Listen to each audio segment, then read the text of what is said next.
Hello, my dear students. Myself, Dr. Manjari Kishore, and I have done my MBBS from Guwahati Medical College, Assam, and I have done my post graduation in pathology from Kasura Medical College, Manipal, Udupi, Karnataka. And after that, I did my senior residency in Lady Hardinge Medical College and also in PGI Ram Manohar Lohia Hospital, New Delhi. So currently I'm working as assistant professor in pathology, and I know there are so many stuffs there in pathology, online stuffs, and you have all you have classes, coaching centers, so many things are there. But the idea behind me starting with my YouTube channel is first is the my passion in academics and research activities, and secondly I wanted to get a platform where I could share my interest in academics and teaching. So, what I will be focusing upon in Patho is the recently, as you know, now our study is in medical education, it is competency based medical education, CBME, and our National Medical Council, they have set certain criterias to in each subject and in each chapter. So like if you go for pathology, so in each chapter, so as you know patho you read how you read it, जिसे हम general path पढ़ते हैं और systemic pathology पढ़ते हैं. ठीक है, so what we do, so in general path, suppose in some take example of a chapter cell injury, so you have certain core competencies which you must know. So there are certain topics in each chapter which you must know. So in each chapter, so I'll be taking first general path, and then I'll put up lectures on systemic pathology. And in general path, like each chapter wise we'll be going on, और हम हर chapter के core competencies जो कि important topics होते हैं, so I'll be touching on that. And then in between I'll be discussing like histopath slides which you do in your practical. So in between we'll take those practical sessions also. So I would like you all to subscribe to my channel and put up any queries which you have. You can mail me or you can WhatsApp me.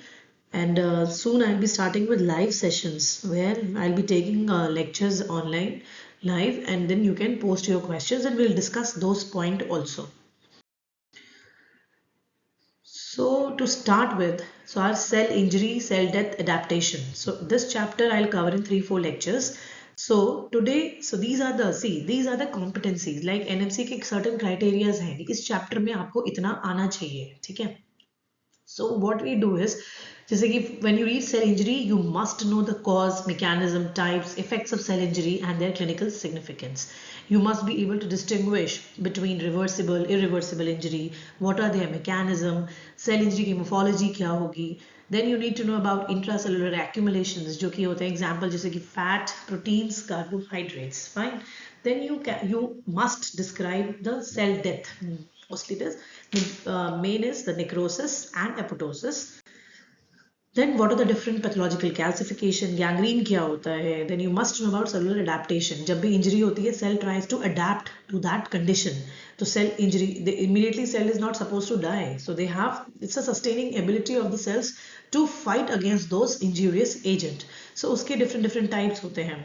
Then you must know about mechanism of cellular aging, apoptosis. Then at the end जब आप practical में जाते हो, you are given gross specimen, तो इस chapter से you must know कुछ जैसे कि इन्फाक्ट के स्पेसिमेन है, गैंग्रीन के स्पेसिमेन है, फिर टीबी लिम्फ नोड का स्पेसिमेन है, and what are the microscopic characteristic microscopic feature which you will have to know at the end of the chapter. So ये आपके समराइज टॉपिक हैं जो हमें पढ़ने हैं इस चैप्टर में. Reversible irreversible injury, mechanism of cell injuries, then cellular adaptation. Then you need to know necrosis and apoptosis in detail, and then 3 important topic for short note like necroptosis, pyroptosis, ferroptosis क्या होती है.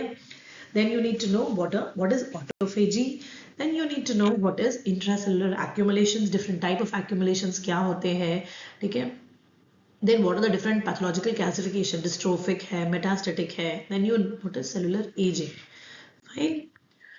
So what is pathology? हम patho में क्या पढ़ते हैं? This is basically study of your suffering. Suffering may be because of any kind of disease, any organ involvement. ठीक है? So pathos is suffering, logos as you all know is study. So patho what is pathology, क्या पढ़ रहे हैं हम? तो basically जब भी किसी ऑर्गन में कोई डैमेज होता है या डिजीज होता है, so what are the different structural, biochemical and functional changes which are seen in those cells, tissue, and ultimately that organ, which is causing the sign and symptom in those patients.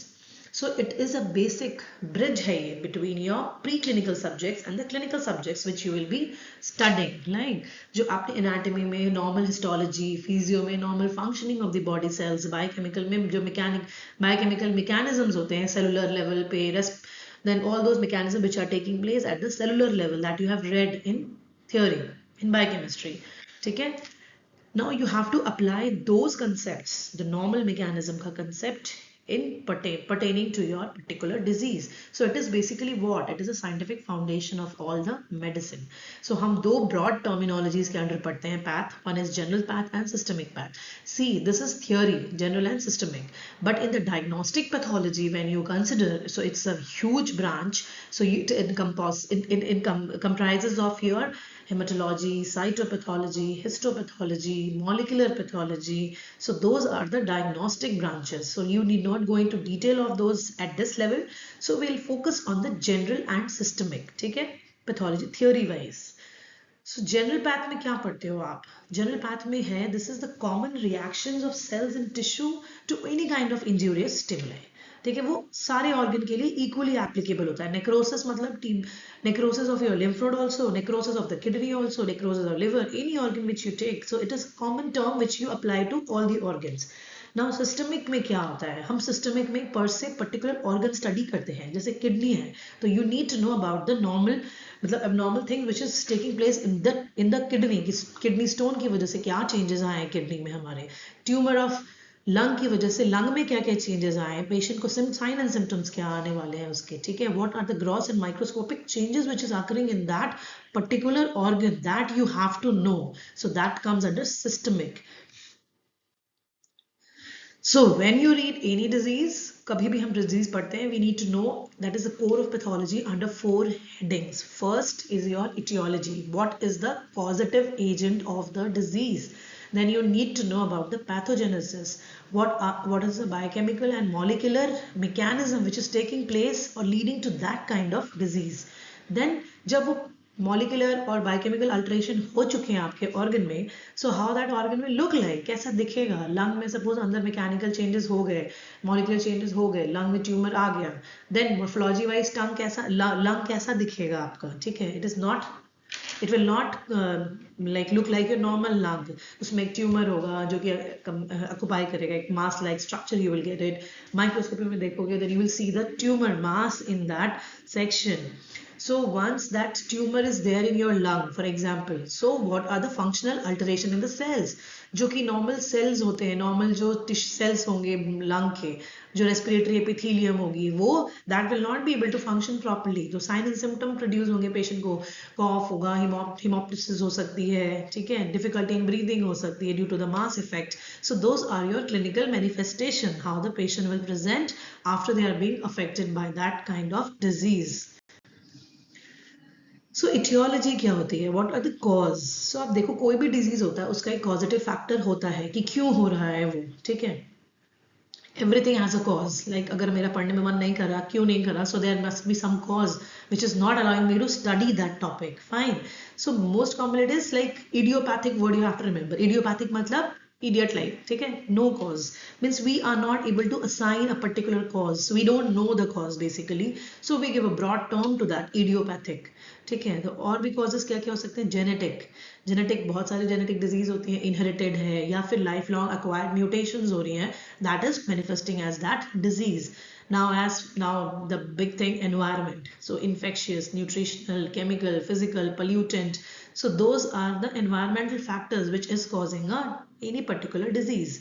Then initially it was thought that कि one disease has one etiology, कि ये cause करता है, but it is not logical क्योंकि there are many nowadays disease are multifactorial.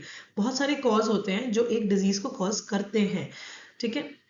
Like atherosclerosis और cancer है suppose, सो बहुत सारे एनवायरमेंटल इंसल्ट्स होते हैं, कुछ के जेनेटिक एबनॉर्मलिटी होती है but they don't manifest as the cancer. तो उसमें क्या करेंगे, जब आप नियोप्लेसिया चैप्टर पढ़ोगे then you see second hit is required for the cancer to develop. So वो आपके एनवायरमेंटल म्यूटेशन, जो कि एनवायरमेंट में चेंजेस चल रहे हैं उसकी वजह से म्यूटेशन होता है, and then the patient will land up in that kind of cancer. So it is basically a multifactorial agents which is causing a particular disease. Then pathogenesis पे आओ आप कि pathogenesis क्या है। बेसिक हमने पढ़ा था ना, बायोकेमिकल और जो मॉलिक्यूलर चेंजेस हैं, ठीक है, which is leading to development of the disease. So this is the central focus of pathology, that is pathogenesis. What led to this disease? So this we need to study in pathogenesis. ठीक है, it forms the scientific foundation of any kind of disease. उसके बाद आता है जब disease हो गया किसी ऑर्गन में, जैसे मैंने लंग का एग्जांपल दिया था आप लोगों को, ठीक है, तो उसके बाद लंग में क्या क्या चेंजेस आए, स्ट्रक्चरल चेंजेस क्या क्या आए, ठीक है, ग्रॉस माइक्रोस्कोपी, ठीक है, उसके बाद एंड रिजल्ट क्या आता है हमारा, क्लिनिकल मैनिफेस्टेशन जो आपके पेशेंट्स लेके आएंगे। So that sign and symptoms, ठीक है। So these all are because of what, जितने भी चेंजेस हुए हमारी बॉडी में जेनेटिक लेवल पे, biochemical, structural, then tissue or functional, leading to functional abnormalities of the cells in the tissues and ultimately leading to clinical manifestation। जो आप patient से पूछते हो what are your sign and symptoms, जिसके लिए patient आता है आपके पास, then you see the clinical course of the disease and outcome of the disease। So the cellular basis of disease, ठीक है, सेल इन्वॉल्व होते हैं हमारे डिजीज कॉजिंग में, ठीक है। तो this concept was given by Sir Rudolf Virchow in 19th century and he is called the father of modern pathology, ठीक है। So we study the cause, mechanism, what are the morphological and biochemical correlations ultimately leading to cell injury and injury to these cells and to the extracellular matrix। क्या होता है, cell के background में sales ऐसे नहीं disperse होते हैं ना, दे have a proper background material जिसके एक कह सकते हो आप उसको पकड़ के रखता है सेल्स को, ठीक है। So they have a extracellular matrix. So अगर उसमें इंजरी हो रही है टू द सेल्स और to their background things, so ultimately क्या होगा, there will be injury to the tissues and organ injury. So suppose homeostasis, what is homeostasis? This you have read in physiology, ठीक है।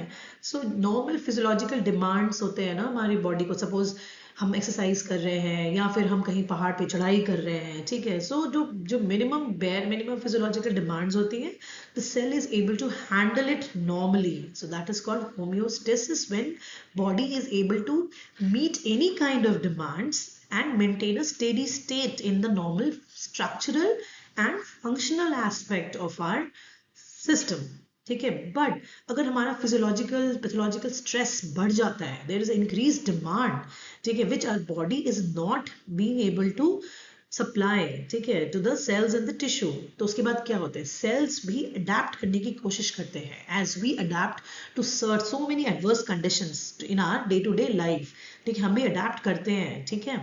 So adaptation is very very important, ठीक है। There are different types of adaptations that I will take in next lecture, जैसे hyperplasia, hypertrophy, atrophy, ठीक है, then you have metaplasia. So these all are different conditions or adaptations you can say which the cells acquire in order to meet the stress and meet the demand, increasing demand।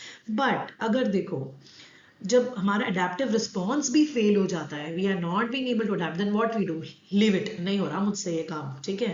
so that is ultimately leading to cell injury। अब मैं adapt नहीं कर सकती situation को, so I leave it, so that is cell injury। Cell injury हुआ but मुझे एक दिन के बाद लगा नहीं नहीं मुझे गिव अप नहीं करना चाहिए, so I will try again, so that is, but 2 दिन के बाद सपोज था कि मैं 2 ही दिन ट्राई कर सकती थी, मुझे कोई फॉर्म भरना था, ठीक है। सो वो 2 दिन थे मेरे पास, so that was my point of return, so I could come back, ठीक है। बट अगर तब तक वो था रिवर्सिबल सेल इंजरी, बट अगर मेरा स्टिमुलस सपोज किसी डिजीज का स्टिमुलस परसिस्ट कर जाता है even and reaches to the point of no return, then you have irreversible cell injury, ultimately leading to cell death। so this picture you can see here, what, ठीक है, ऊपर देखो आप, it's a normal cell, homeostasis, थोड़ा बहुत demand, cell can meet it, ठीक है। फिर then you have stress and you have injurious stimuli. ठीक है, stress में body adapt करती है, so you have number of cellular adaptation, but injurious stimulus अगर persist कर रहा है तो it will cause cell injury. But if our body is unable to adapt it, then also it will lead to cell injury. अगर mild transient injury थी तो वो ऊपर चला जाएगा, reversible cell injury. अगर injurious agent is persistent, ठीक है, so it will lead to severe progressive injury, ultimately leading to irreversible injury. So irreversible injury के दो main types हैं, that is cell death, necrosis, apoptosis. So here what you have to remember, इस picture को देखो, हमें पढ़ना है इसमें grossly reversible, irreversible injury, ठीक है, we have to read different types of cellular adaptations, ठीक है, and then अगर adapt नहीं कर पाती body and ultimately leading to cell death, so we have to read necrosis and apoptosis in detail. So इस cell injury के cause क्या क्या हो सकते हैं हमारे, एक तो oxygen deprivation, that is the most important one, hypoxia and ischaemia. Then you have physical agents, chemical agents, drugs, infectious agents. There are many immunological reactions which is going on, the genetic abnormalities and nutritional imbalances. So broad basic causes हैं which is leading to your cell injury. As I told you, जब injurious stimuli आता है, cell adapt नहीं कर पाती है, वो hyperplasia, hypertrophy, ये सारी चीजें नहीं अडेप्ट कर पाती, then it results in cell injury. वो होता है reversible, irreversible. Reversible में fatty change है, reversible में still there is point of return in fatty change, कुछ हाइड्रोपिक डिजेनरेशन हो रही है, तो अगर वो स्टिमुलाई आप हटा लोगे, इंज्यूरियस स्टिमुलाई, तो cell will come back to its normal functioning state. But irreversible injury में क्या होती है, cell dies and the form of cell death, these are necrosis, apoptosis. You have other variants like necroptosis, pyroptosis, ferroptosis. So those are also mode of cell death. So in broad, this difference has been given in your Robbins as well as in Hirschsprung also. So see what is there. Necrosis में क्या होता है? Gross difference, these 6 difference, it should be on tip of your finger. ठीक है, cell size देखो, necrosis में क्या होती है, जब भी नेक्रोसिस होती है सेल की साइज बढ़ती जाती है, ठीक है. एपोटोसिस में सेल की साइज छोटी हो रही है, श्रिंकेज इज देयर, ठीक है. Necrosis you have pyknosis, karyorrhexis, karyolysis, all these are nuclear changes. ये तीनों terminologies, karyolysis is fragmentation of your DNA content, ठीक है, न्यूक्लियाई इसमें हो रहा है, ठीक है. Apoptosis it's a toto fragmentation, ठीक है, fragmentation to nucleosome size fragments, ठीक. Then plasma membrane in necrosis is disrupted, इसीलिए थर्ड फोर्थ पॉइंट देखो कि सेलुलर एंजाइम्स बाहर, एंजाइमेटिक डाइजेशन हो रही है, क्योंकि जब प्लाज्मा मेम्ब्रेन टूट रहा है तो एंजाइम बाहर आएंगे, so that will cause reaction. So इसीलिए आपका फिफ्थ पॉइंट हो रहा है इन्फ्लेमेशन, ठीक है. So third, fourth and fifth you can remember it together कि प्लाज्मा मेम्ब्रेन टूट रही है, एंजाइम्स बाहर आ रहे हैं, एंजाइम बाहर आएंगे तो ऑब्वियसली सराउंडिंग टिश्यू के साथ रिएक्ट करके इन्फ्लेमेटरी चेंजेस लाएंगे. और एपोटोसिस में डिफरेंस क्या है, apoptosis is your clean death, you can say programme clean death, there is no remnants, कोई sign and symptoms of inflammation नहीं होगा, कोई एंजाइमेटिक रिएक्शंस नहीं हो रहा, ठीक है. और जो प्लाज्मा मेम्ब्रेन इंटैक्ट होती है इसकी, ठीक है, there is no disruption of the plasma membrane. तो प्लाज्मा मेम्ब्रेन अगर डिसरप्ट नहीं हो रही है एपोटोसिस में, एंजाइम बाहर नहीं आएंगे, ठीक है, and there will be no reaction, tissue reaction in your surrounding tissues, ठीक है. एंड नेक्रोसिस जो फिजियोलॉजिक पैथोलॉजिक टाइप्स अब पढ़ेंगे जब हम डिटेल में, सो नेक्रोसिस यूजुअली पैथोलॉजिकल होती है, ठीक है, culmination of irreversible cell injury. और एपोटोसिस जो होती है यूजुअली फिजियोलॉजिकल होती है, means body is trying to eliminate the unnecessary cells जो कि फॉर्म होते जा रहे हैं, ठीक है. Some time it may be pathological, कुछ डीएनए डैमेज की वजह से. So broadly you remember necrosis में it is usually pathological. So what are the 6 points you have? Cell size, it is enlarged, it reduced in apoptosis. Necrosis, you have pycnosis, karyorrhexis, karyolysis. Sorry. Then you have plasma membrane content or inflammation. एक साथ पढ़ेंगे हम third, fourth and fifth. Plasma membrane, you have disruption of the plasma membrane, you have enzymatic digestion, and then enzymatic leak out हो रही है, तो that will cause tissue reaction leading to signs and symptoms of inflammation. So these 3 changes are not there in apoptosis, as your plasma membrane is intact, then your cellular contents are not released, and there is no signs of inflammation, ठीक है. And when you come to types, necrosis is usually pathological, and apoptosis is usually often physiologic.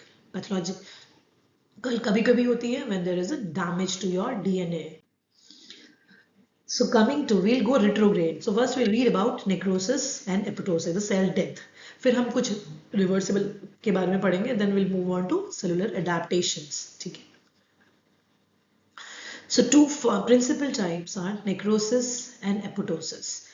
So in necrosis आप क्या देखोगे कि 2-3 points are there. ठीक है. Like severe mitochondrial damage is there in necrosis with depletion of ATP and rupture of lysosomal plasma and plasma membrane that is causing all your tissue reaction, signs of inflammation.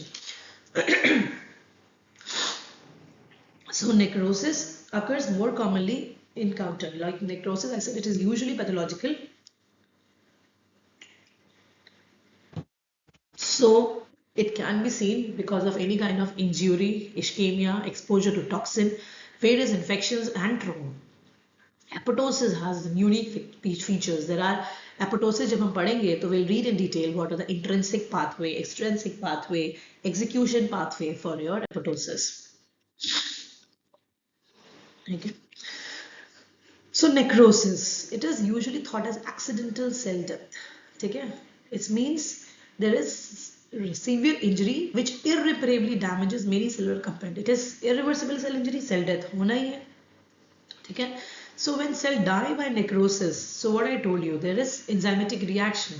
So the enzyme जो release हो रहे हैं rupture of the plasma membrane या cellular membrane के बाहर, तो उससे क्या होता है जो surrounding tissues होती है, so those cells enzymes react with the tissue surrounding tissue and causes inflammatory reactions. So this you don't get in apoptosis. This is a cell killing with surgical precision.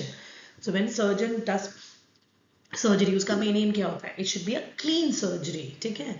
Not with so much of blood, injury to your vessels, ठीक है? It should be precise. So similarly is the death by apoptosis. It is a regulated programmed cell death. Molecular pathways involved होती हैं and the death is with clean surgical precision.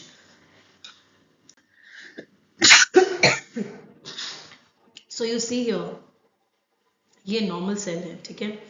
इसमें क्या हो रहा है?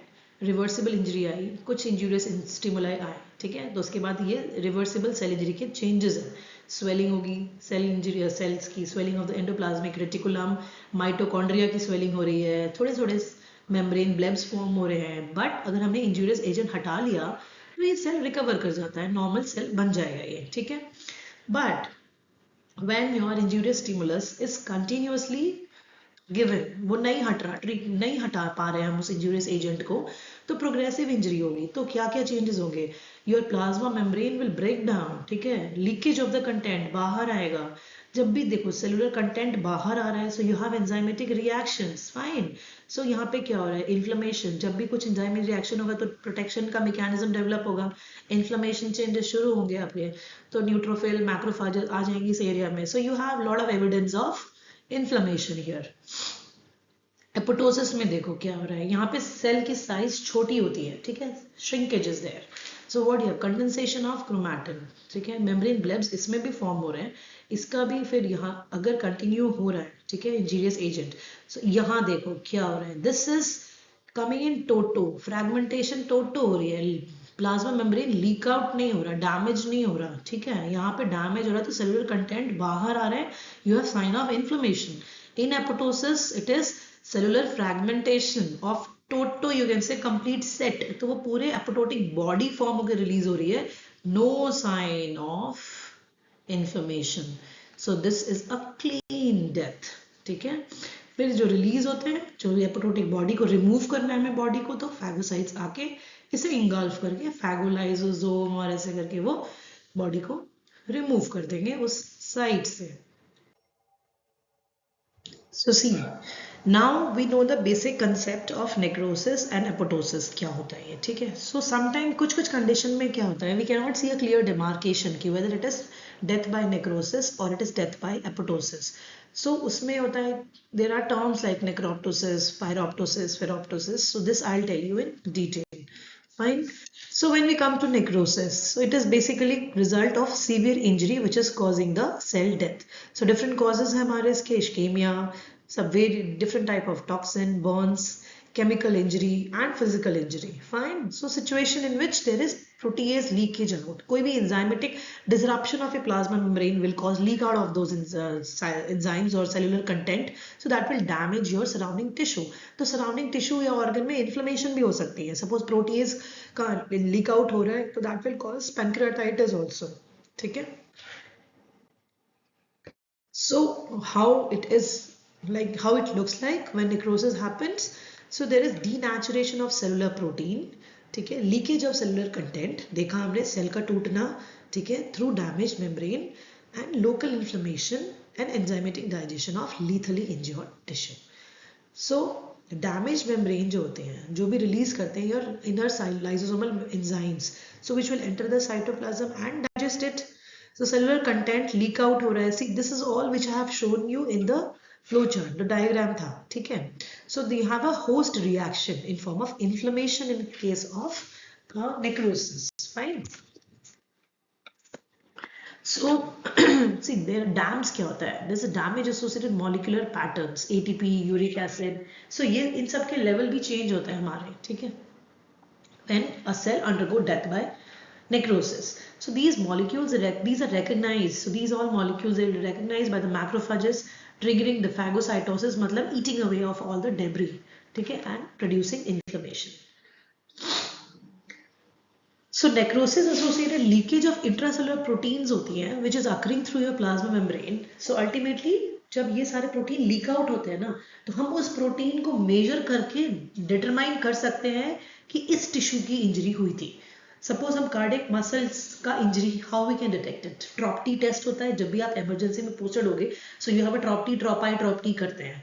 सो MI के पेशेंट ने chest pain लेके आया, पेशेंट इमीडिएटली यू एडवाइस कि हाँ ट्रॉपटी कर लो. What we detect with that, we check whether the cardiac muscle की कोई हिस्ट्री है इंजरी की, वो हम डिटेक्ट कर सकते हैं उस ट्रॉपटी टेस्ट से, ठीक है. सिमिलरली कुछ बाइल डक्ट एपिथेलियम की इंजरी है, we can detect by measuring the level of your alkaline phosphatase. Okay, similarly hepatocytes की injury we can assess by measuring the level of your transaminases. ठीक है, so these are certain proteins which can give you evidence that some cell injury or some cell death has taken place.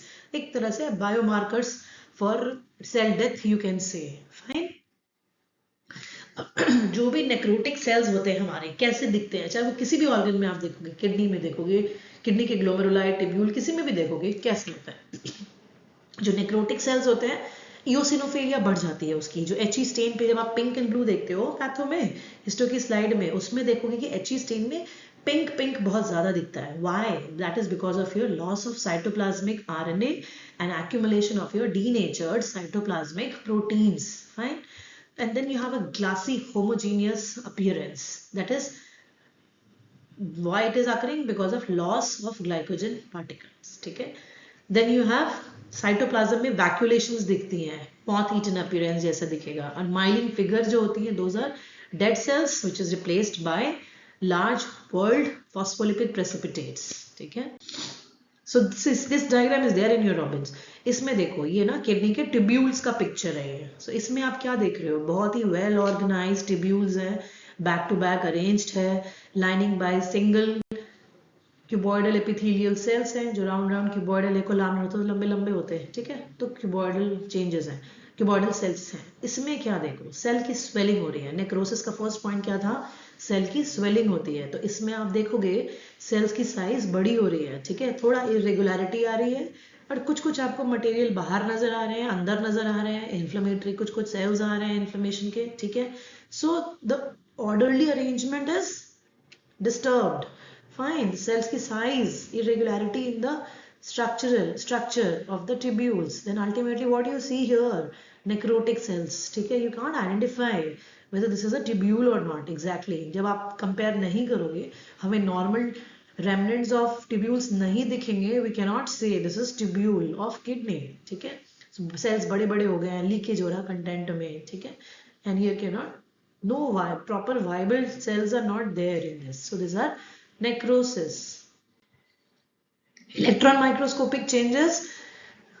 You see necrotic cells में क्या होगा, तो plasma और organelle membrane में discontinuity होगी क्योंकि वो रप्चर हो रहा है, ठीक है। डायलिटेशन ऑफ माइटोकॉन्ड्रिया हो रही है, लार्ज एमॉर्फस डेंसिटी एग्रीगेट हो रहे हैं, amorphous debris, intracytoplasmic myelin figures आ रहे हैं, ठीक है। See here normal electron microscope picture देखो आप, माइक्रोविलाई हो रही है यहाँ पे क्या हो रहा है, डिसरप्शन ऑफ फिर microvilli, aggregation of these amorphous density, इसमें तो पूरा ही रिप्लेस हो गया है, see we are seeing those amorphous densities here, ठीक है। So this all are the picture, electron microscopic picture of necrotic cells, this is the necrotic cell, this is the viable cell.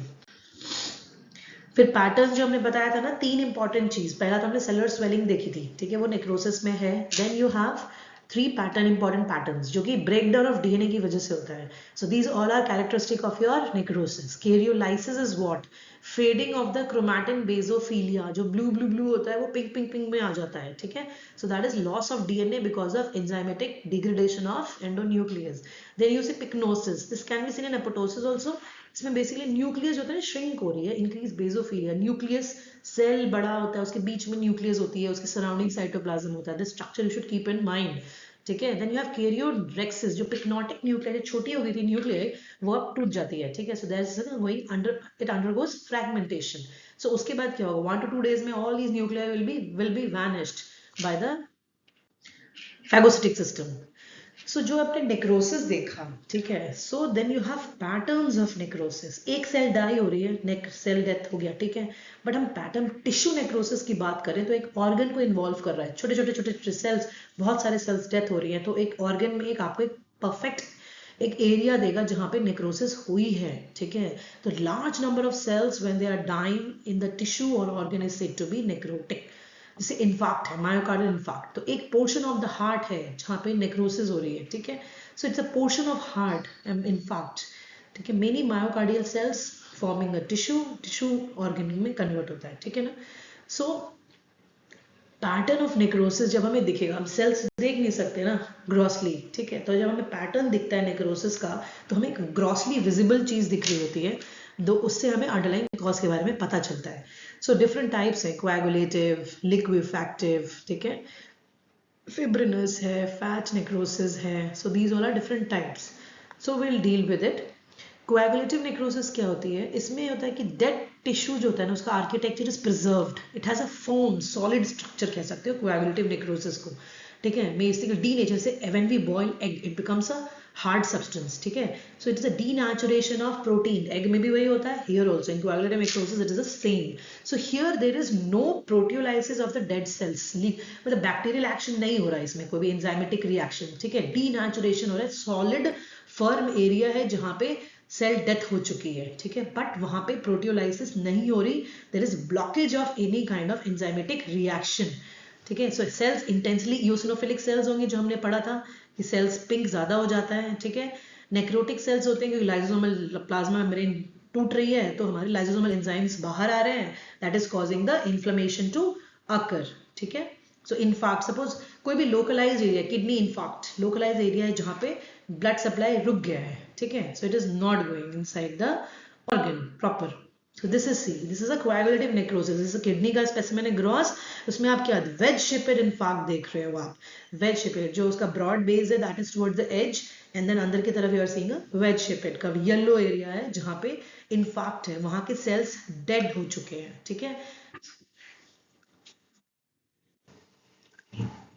So this is what you are seeing on microscopy. जो उस area से अगर हम sections लेते हैं, so those glomeruli and tubules, those are necrosed, ठीक है, उसमें preserved, outline preserve रह गई है, जो आपको cuboidal lining होती है epithelium की, you are not able to appreciate it properly, ठीक है। Then you move on to liquefactive necrosis. Liquefactive में क्या हो रहा है, जिसमें coagulative में देखा कि there is no enzymatic reaction. So here what happened? There is tissue transformed into a viscous liquid. इसमें enzymatic reaction होता है. कोई भी focal bacterial infection हो, fungal infection हो, उसमें क्या होती है? Accumulation of leukocytes and liberation of enzymes from these cells. और ये necrotic cheesy like material जो हो जाता है ना, so leukocyte pus की वजह से होता है, ठीक है. It is seen in brain, ठीक है, hypoxic death. So liquefactive necrosis, like you can see, purulent material composed of pus जो कि आपके brain में होता है. So brain, remember it, it's a liquefactive necrosis. So see, this is gross of brain and what you are seeing, no viable tissue. Necros में आपको क्या दिखता है? कुछ भी आपको pink pink pink debris suppurative exudates दिखते हैं इसमें, जो कि न्यूट्रोफिल सेल्स होंगे, इन्फ्लेमेटरी सेल्स बेसिकली, और pink pink pink granular material होती है. नो वायबल सेल्स और आर्किटेक्चर यू कैन सी. ठीक है. Then you have third type is gangrenous necrosis. Gangrene हम बेसिकली क्लिनिकल प्रैक्टिस में यूज करते हैं. जैसे आप जाओगे क्लिनिक्स में, सर्जरी में से वेट गैंग्रीन, ड्राई गैंग्रीन होता है. It is usually applied to your limbs. ठीक है, lower limb which has lost it supply. ठीक है, उसके बाद उसमें नेक्रोसिस हो गई है. टिपिकली ये कोएगुलेटिव, ब्रॉड आप देखो तो उसमें होता है, कोएगुलेटिव टाइप ऑफ नेक्रोसिस होती है. सुपर एरिड इन्फेक्शंस हो जाएंगे तो वो लिक्विफैक्टिव नेक्रोसिस टाइप का हो जाएगा due to action of your enzymes, so leading to wet gangrene.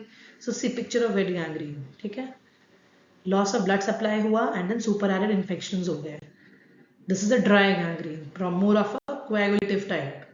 Then what you see, caseous necrosis हम ना typically TB के लिए use करते हैं. Caseous, it's a basically coagulative necrosis, but yeah, caseous is a type, broadly आप देखो it is a type of coagulative, but जब when we use caseous we use it for tuberculosis. इसमें gross आप देखोगे lung का section है, देखोगे तो cheesy white friable material necrotic area जैसे दिखते हैं इसमें. माइक्रोस्कोपी में हम देखते हैं तो we can see granuloma. और TB granuloma क्या होता है? epithelioid cells granuloma. epithelioid is, एपिथेलियोइड की स्पेलिंग याद रखना, लास्ट में it comes at OID, epithelioid. ठीक है, इसमें आपको वो दिखते हैं epithelioid cells. Then you have collections of inflammatory cells, then रेब्री इन्फ्लेमेटरी रिएक्शंस होंगी, और multinucleated Langhans type of giant cells, LANGHANS. Fine. This is another section, caseous necrosis है. यहाँ पे देखो cheesy white material. This is बिल्कुल different from the surrounding normal viable structure of lung. Here you see it is totally gone into white caseating area जैसा. ठीक है. Then moving on to fat necrosis. Fat में देखो क्या होता है, basically saponification. ये सब ना कैल्शियम जैसे डिपॉजिट्स हैं. ठीक है, तो इसमें क्या होता है, फोकल फैट डिस्ट्रक्शन हो रही है फोकल एरिया की. ये हो रहा है, सपोज कुछ एंजाइम रिलीज हुए, पैनक्रियाटिक लाइपेज आया in the pancreas, surrounding the pancreas and peritoneal cavity. So patient can have acute pancreatitis. ठीक है, so chalky white material जैसा डिपॉजिट हो जाता है सरफेस पे. ठीक है, सो माइक्रोस्कोपी में भी आप देखोगे कैसा दिखेगा ये नेक्रोटिक. सो ये फैटी एसिड जो हो रहा है, क्यों बन रहा है ऐसा चॉकी व्हाइट, ये हो रहा है फैटी एसिड जो हो रही है वो कंबाइन कर रहा है कैल्शियम से, that is giving you the appearance of chalky white areas. ठीक है, और माइक्रोस्कोपी में what you get, necrotic areas which is showing shadowy lines of necrotic fat cells, basophilic calcium deposits or inflammatory reaction. Then you have fibrinoid necrosis. Fibrinoid necrosis आपके vessels में होती हैं usually. It is a form of a special form of vascular damage जो कि immune reactions में आपको ज़्यादा दिखता है. Immune disease जैसे suppose SLE है, systemic lupus erythematosus है, बहुत सारे वैस्कुलर डिसऑर्डर्स है, उसमें क्या होता है, एंटीजन एंटीबॉडी रिएक्शंस होती है, तो वो क्या करेगा, इम्यून कॉम्प्लेक्स बनाएगा.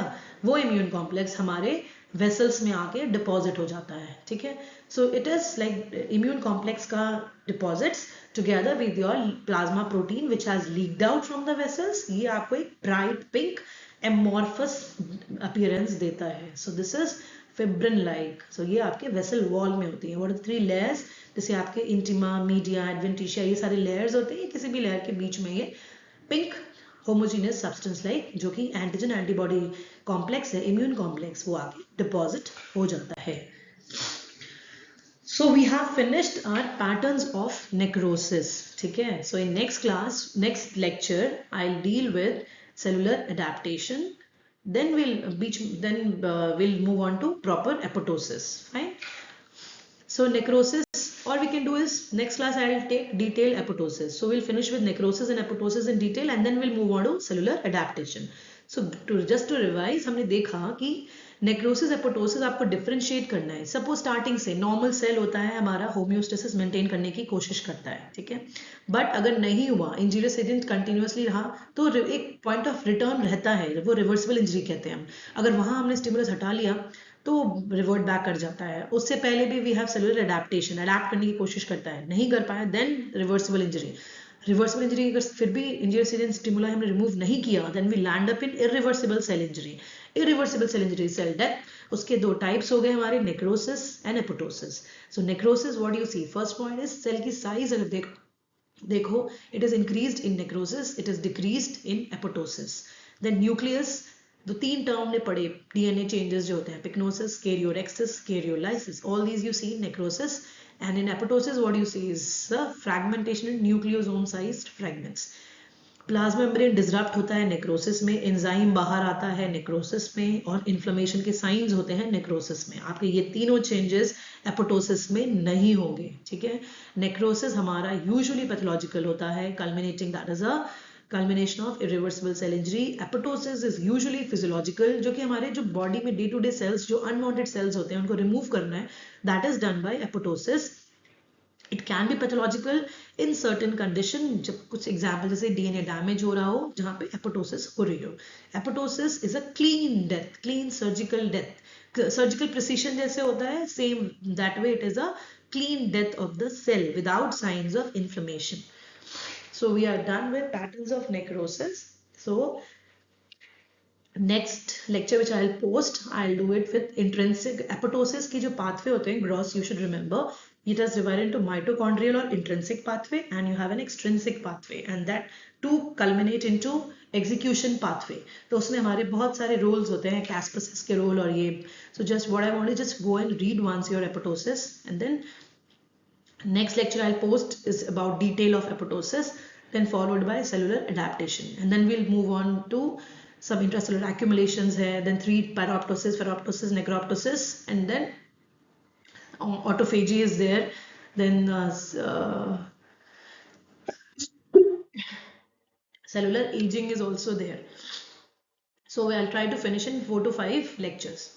Thank you so much, and I would like all of you to kindly subscribe to my channel so that you get notification of all the lectures which I post, and also the practical histo slides and the instrument part which I'll post.